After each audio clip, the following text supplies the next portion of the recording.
Bismillahirrahmanirrahim. Assalamualaikum warahmatullahi wabarakatuh. Alhamdulillah kita bisa melanjutkan pembahasan tentang termokimia. Di pertemuan kali ini, di pertemuan yang kedua, kita akan melanjutkan pembahasan tentang termokimia.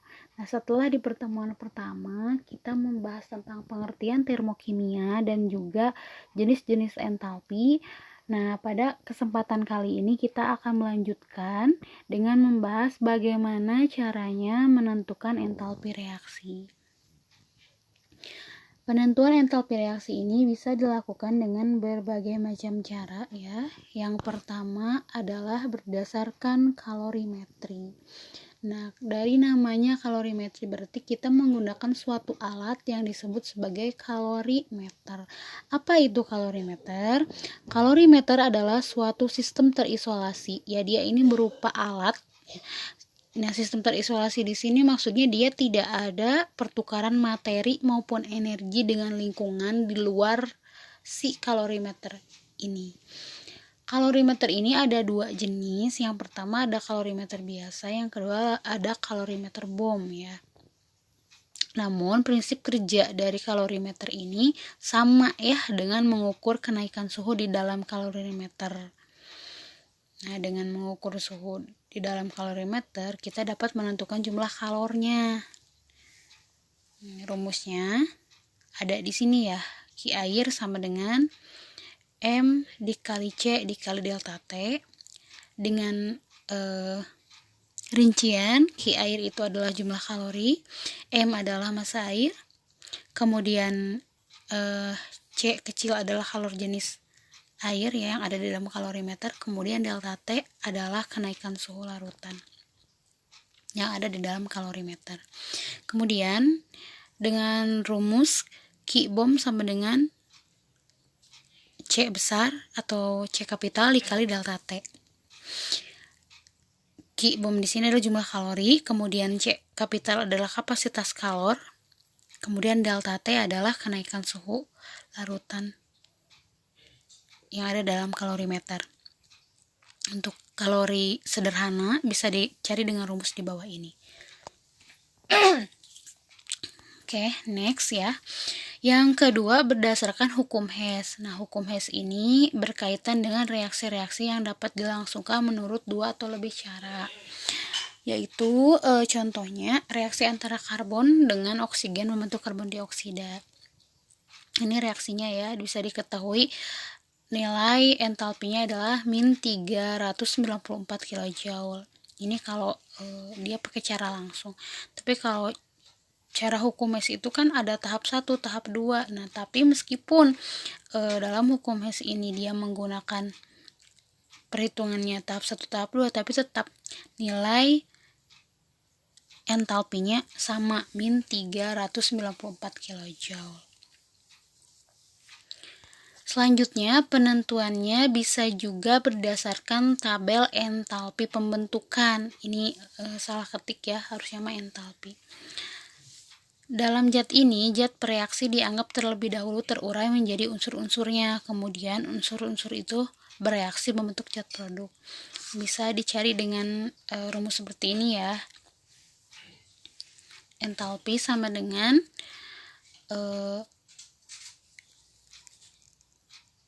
jumlah atau sigma ya dari pembentukan produk dikurangi jumlah dari pembentukan reaksi. Untuk contohnya nanti ya Ibu akan jelaskan. Nah, di sini ada ya contoh reaksi pembakaran metanol adalah sebagai berikut. Ini reaksinya, yang ditanyakan delta H-nya berapa. Nah, kita cari tahu dulu nilai delta H pembentukan si produk itu berapa aja. Kemudian nilai entalpi dari si reaksi itu berapa aja. Kemudian dikurangi sehingga diperoleh hasil min 726,9 kJ. Jadi nilai entalpinya adalah min 726,9 kJ per mol. Selanjutnya, Yang keempat, berdasarkan energi ikatan. Nah, apa itu energi ikatan? Energi ikatan adalah energi yang diperlukan untuk memutuskan 1 mol ikatan dari suatu molekul dalam wujud gas. Energi ikatan dinyatakan dalam kilojoule per mol atau kJ per mol dengan lambang D. Rumusnya adalah entalpi sama dengan jumlah energi ikatan yang putus dikurangi jumlah energi ikatan yang terbentuk.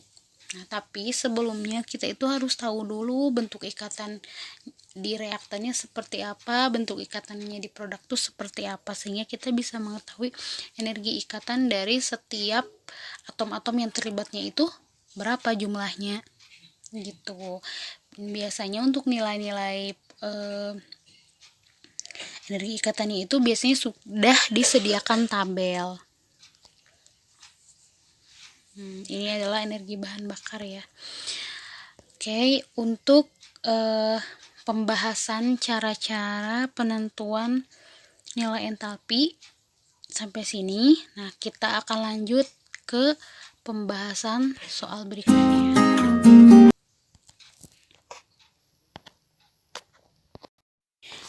Oke, setelah tadi kita membahas bagaimana cara untuk menentukan nilai entalpi, nah sekarang kita akan melanjutkan dengan contoh soal.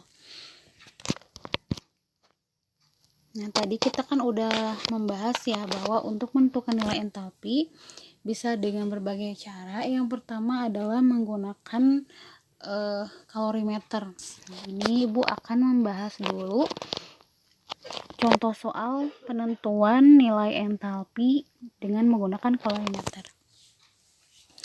Contoh soalnya ini ya, sebanyak 50 ml larutan asam sulfat 0,1 molar dicampur dengan 50 ml NaOH 0,1 molar dalam kalorimeter.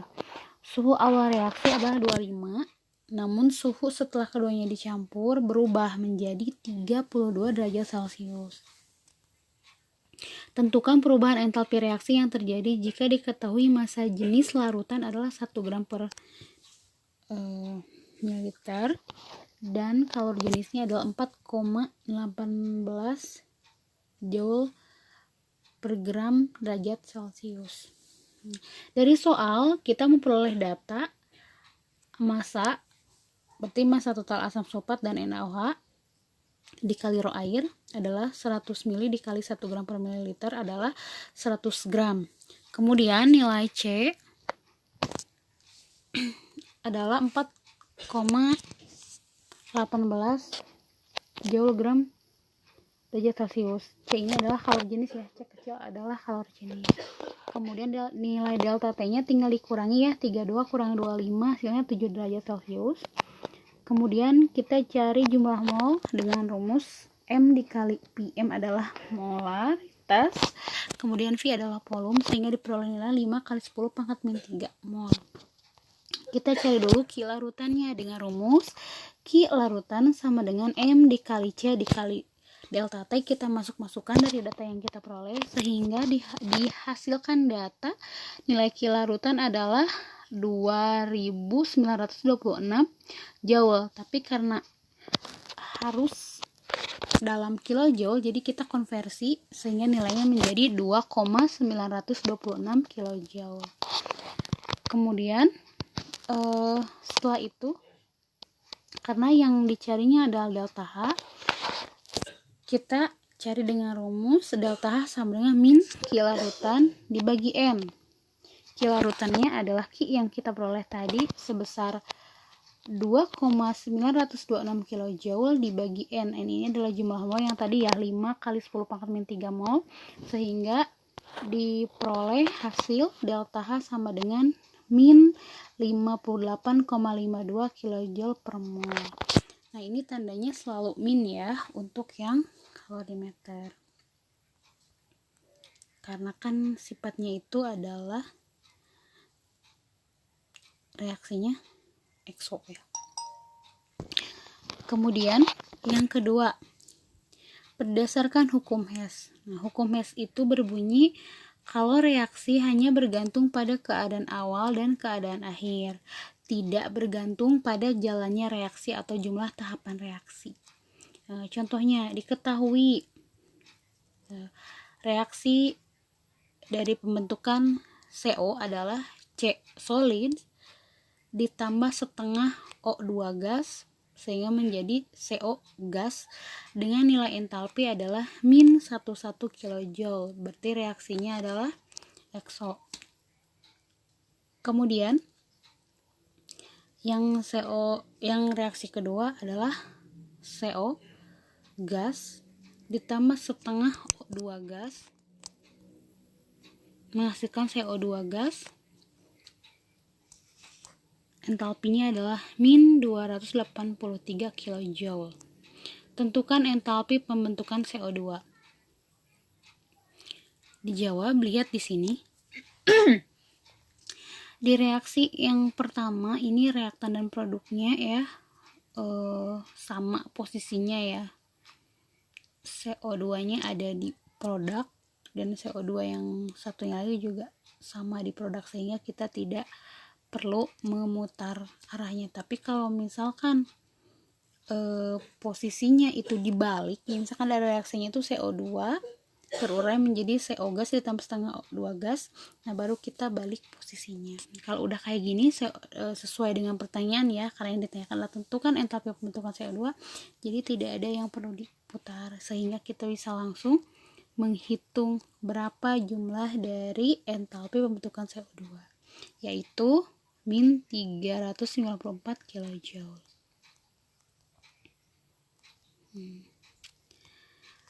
Selanjutnya, persamaan reaksi tersebut juga dapat digambarkan dengan siklus Hess berikut ya. Lihat di sini.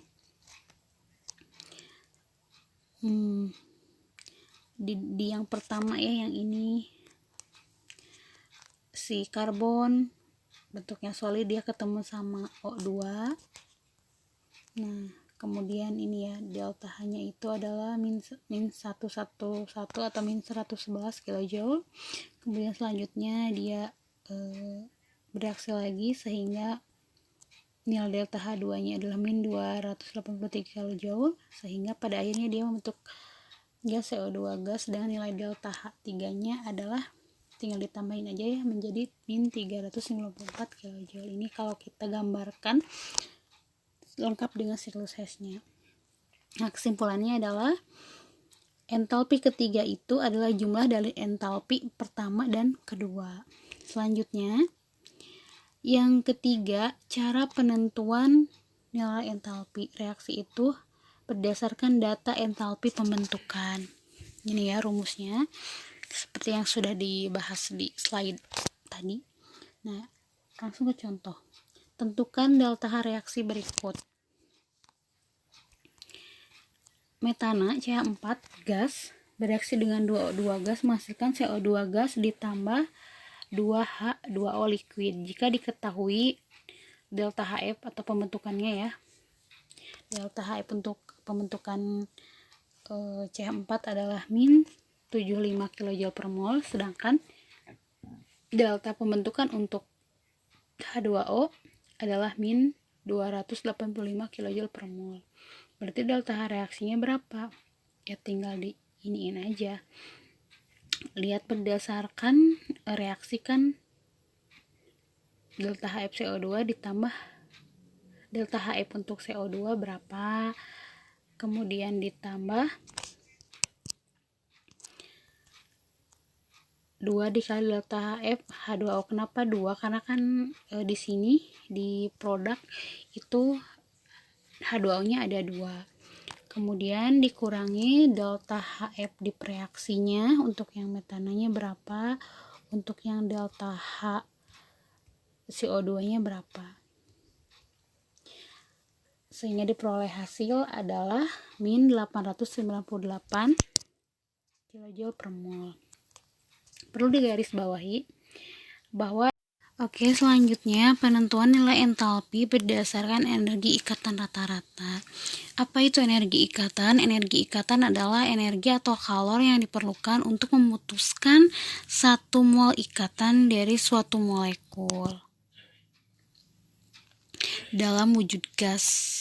Berarti kalau bukan pasangnya gas itu tidak akan dimasukkan untuk dihitung. Nah, rumusnya itu bisa dilihat di sini ya, delta sama dengan jumlah ikatan reaktan dikurangi jumlah ikatan produk. Nah, contoh, diketahui data sebagai berikut. Energi ikatan ketika C rangkap 2 berikatan dengan C lagi, nilai energi ikatannya adalah 614 kJ per mol. Ikatan tunggal C dengan C 348 kJ per mol. Ikatan HCl 432 kJ per mol.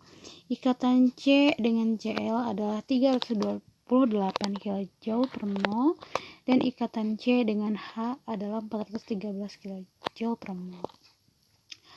Berapakah entalpi atau delta H untuk reaksi C2H4 ditambah HCl menjadi C2H3Cl? Nah, caranya itu adalah kita harus bisa mengidentifikasi dulu bentuk ikatan dari setiap reaksi di sini tuh apa saja. Nah, bisa kita jabarkan kalau C2H4 bentuknya tuh seperti ini ya. Nah, C2H4 berarti C-nya rangkap 2, kemudian HCl-nya H dengan Cl seperti ini. Lalu di produk kan ini reaktan ya, yang ini produk. Nah, C-nya ada 2 ya, mengikat H sebanyak 5, kemudian mengikat Cl1. Di sini ikatannya ikatan tunggal semua. Setelah kita mengetahui ikatan-ikatan dalam reaktan dan produknya seperti itu, maka kita harus menjabarkannya satu persatu. Di sini ya, di sini ada ikatan C rangkap 2 C dengan C. Berdasarkan keterangan di soal bahwa jumlah energi ikatan atau nilai energi ikatan untuk ikatan rangkap 2 C adalah 614 kJ per mol, maka kita masukkan juga di sini ya. Nah, karena ikatan rangkap 2 C dengan C nya ada 1, berarti kita kalikan 1 dikali 614, hasilnya 614. Kemudian ada ikatan C dengan H sebanyak berapa? Sebanyak 4 ya. C ini ya, 1, 2, 3, 4, kita 4. Kemudian ada lagi ya,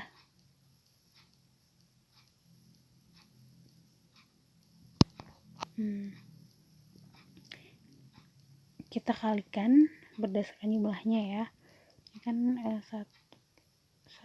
CH4 kan 1, 2, 3, 4.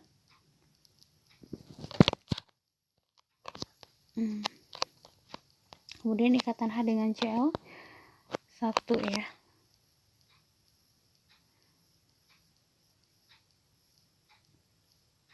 Udah pas ya, ini harusnya tuh 4. Kemudian kita kalikan karena ada 1, kemudian kita jumlahkan, hasilnya segini ya, 4350 kJ per mol. Kemudian jumlah pembentukan ikatan produk di ruas kanan berarti ya, ikatan C dengan H nya ada berapa? 1, 2, 3, 4, 5. Ini 5 ya. Kemudian C dengan C nya ada 1, kita tulis 1. Kemudian C dengan Cl nya ada 1, kita tulis 1. Oke, di sini terusin 4 ya, bukan 8. Sehingga diperoleh hasil 2741 kJ per mol.